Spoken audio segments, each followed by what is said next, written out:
ton souffle. Bien-aimés chers frères et sœurs en Christ, bonjour. Bienvenue à cette 4e livraison de l'instant biblique que vous propose chaque semaine l'Église protestante unie de la Somme. Aujourd'hui, comme la semaine dernière, je propose que nous lisions ensemble un autre psaume. Ce sera le psaume 74, baptisé Cantique d'Asaph. Et je vais faire la lecture pour nous. Pourquoi, ô Dieu, rejettes-tu pour toujours? Pourquoi t'irrites-tu contre le troupeau de ton pâturage? Souviens-toi de ton peuple que tu as acquis autrefois, que tu as racheté comme la tribu de ton héritage. Souviens-toi de la montagne de Sion où tu faisais ta résidence. Porte tes pas vers ces lieux constamment dévastés. L'ennemi a tout ravagé dans le sanctuaire. Tes adversaires ont rugi au milieu de ton temple. Ils ont établi pour signe leur signe. On les a vus, pareils à celui qui lève la cognée dans une épaisse forêt. Et bientôt, ils ont brisé toutes les sculptures à coups de hache et de marteau. Ils ont mis le feu à ton sanctuaire. Ils ont abattu, profané la demeure de ton nom. Ils disaient en leur cœur, traitons-les tous avec violence. Ils ont brûlé dans le pays tous les lieux saints. Nous ne voyons plus nos signes. Il n'y a plus de prophètes et personne parmi nous qui sache jusqu'à quand. Jusqu'à quand, ô Dieu, l'oppresseur outragera-t-il? L'ennemi méprisera-t-il sans cesse ton nom? Pourquoi retires-tu ta main et ta droite? Sors-la de ton sein, détruis. Dieu est mon roi dès les temps anciens, lui qui opère des délivrances au milieu de la terre. Tu as fendu la mer par ta puissance, tu as brisé les têtes des monstres sur les eaux, tu as écrasé la tête du crocodile, tu l'as donné pour nourriture au peuple du désert. Tu as fait jaillir des sources et des torrents. Tu as mis à sec des fleuves qui ne tarissent point. À toi est le jour, à toi est la nuit. Tu as créé la lumière et le soleil.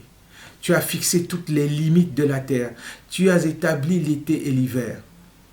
Souviens-toi que l'ennemi outrage l'Éternel et qu'un peuple insensé méprise ton nom. Ne livre pas aux bêtes l'âme de ta tourterelle. N'oublie pas à toujours la vie de tes malheureux. Aie égard à l'alliance, car les lieux sombres du pays sont pleins de repères de brigands. Que l'opprimé ne retourne pas confus, que le malheureux et le pauvre célèbrent ton nom. Lève-toi, ô Dieu, défends ta cause. Souviens-toi des outrages que te fait chaque jour l'insensé.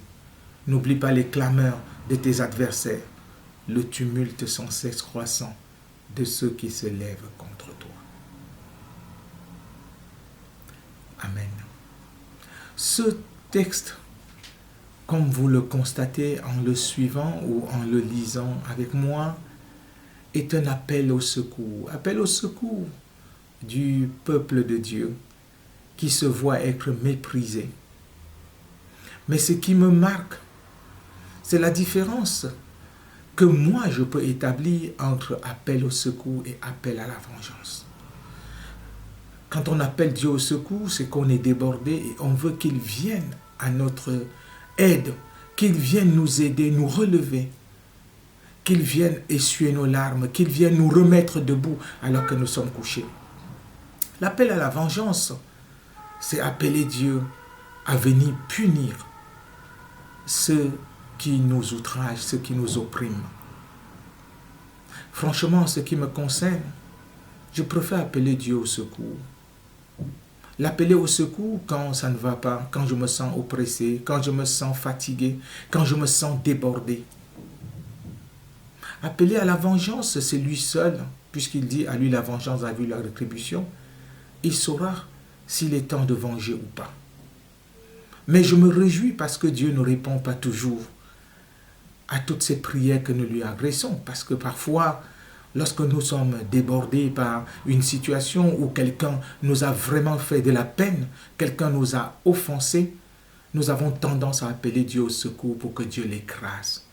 Heureusement que Dieu n'écoute pas toujours toutes nos prières, il ne les exauce pas toujours. Sinon, ce que nous considérons comme ennemis n'existerait plus. Alors, je préfère appeler Dieu au secours quand ça ne va pas. Et je préfère lui laisser le soin de choisir le temps de la vengeance lorsqu'il le jugera nécessaire. Prions le Seigneur. Éternel, Dieu d'infinie bonté et de tout don parfait, je te remercie parce que dans des moments difficiles, je peux t'appeler au secours. Je peux crier à toi quand ça ne va pas. Et là, tu m'écoutes. Tu voles à mon aide.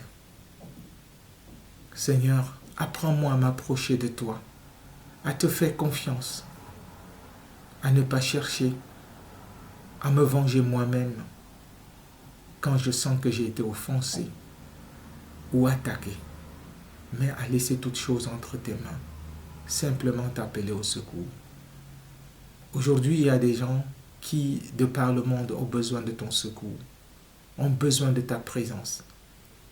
Je prie afin que tu les visites et que tu voles à leur secours pour les aider à sortir des situations difficiles qui sont les leurs. Merci Seigneur pour ta présence au nom de Jésus. Amen. Frères et sœurs, nous sommes arrivés au terme de cette autre livraison de l'instant biblique. Nous nous retrouverons la semaine prochaine pour une autre édition. D'ici là, je vous dis bonne semaine, bonne journée, et nous allons nous séparer sur les notes de cette musique, le cantique « Si Dieu pour nous s'engage ». Nous l'avons aussi bien dans Arc-en-Ciel que dans le cantique Alléluia et d'autres recueils de chants. Si Dieu pour nous s'engage. À très bientôt. Si Dieu pour nous s'engage, qui sera contre nous? En son Fils d'âge en âge, il nous accorde tout. Quand l'amitié du Maître plaide en notre faveur, qui pourra compromettre les élus du Seigneur? Nous attendons la gloire que Dieu révélera, heureux de la victoire qu'il nous donne déjà. La création soupire au pouvoir du néant, c'est lui qu'elle désire comme à l'enfantement. L'esprit qui nous habite fait de nous ses enfants. L'Esprit Saint nous invite à vivre librement. C'est lui qui vient en aide à nos cœurs indécis. C'est lui qui intercède. Ô Père, nous voici. Dieu connaît ceux qu'il aime, tout concourt à leur bien. Il conforme lui-même